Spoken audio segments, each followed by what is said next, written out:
আসসালামু আলাইকুম ভাইরা, আপনারা সবাই ভালো আছেন? আমিও আপনাদের ভালো আছি। আর আপনারা সবাই ভালো থাকেন। আর এই যে আমার ভাই আমি কিন্তু মায়ের বাড়িতে আইছি, ভাই মাছ নিয়ে আসছে। দেখেন এই যে এগুলো হচ্ছে বাটা মাছ, আর এটা হচ্ছে দেখেন কত বড় বিশাল মাছ। কিন্তু এই দেখেন আমি কিন্তু হাত দেয় করতে পারবো না। এই দেখেন, এই দেখেন বিশাল বড় মাছ, সিলভার কাপ। আমার ভাই বউ এখনো আসেনি, তার মায়ের বাড়ি আছে, কালকে আসবে। হ্যাঁ এদিক করে পিছলি যাচ্ছে।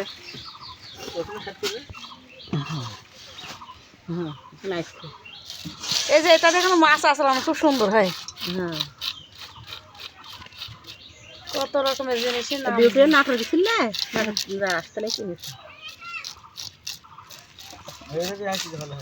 হ্যাঁ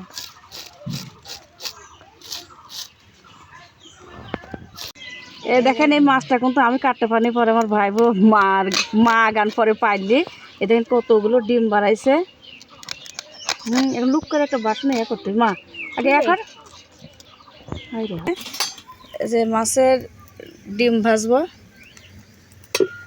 আর মাছ দিয়ে কত দিয়ে আলু দিয়ে রান্না করবো। আর এই দেখেন না ঘুম পাচ্ছে, হাই রে ঘুম। এই দাদির বয়স কিন্তু 100 বছর পার হয়ে গেছে, তবু কিন্তু আমরা এই দাদি যেভাবে কাজ কাম করতে পারবে আমরা কিন্তু ওইভাবে কাজ কাম করতে পারবো না।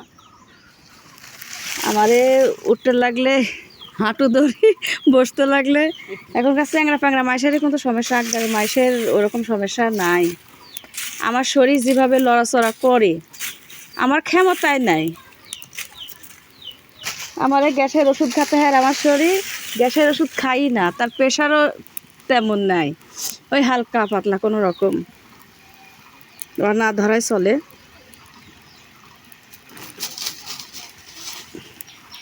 এই যে শাকের ভাজি কিন্তু আমার হয়ে গেছে, তারপরে যে ডিমের ভাজি তুলে দিছে একাপুর ভাজি হচ্ছে। আর এদিকে কিন্তু আজকে জুম্মার হচ্ছে দিন, শুক্রবার খুতবা পড়ছে মসজিদে।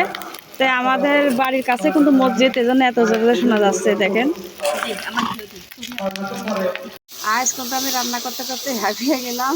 অনেক কয় রকমের রান্না করা হলো, ডিম ভাজলাম, মাছ ভাজলাম, শাক ভাজলাম, আলু সিদ্ধ করলাম।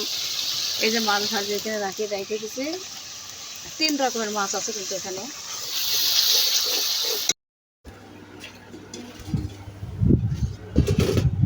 এই যে আমার ছেলেকে কিন্তু খাইতে দিচ্ছি। এই শাক দেব অল্প করে দি না,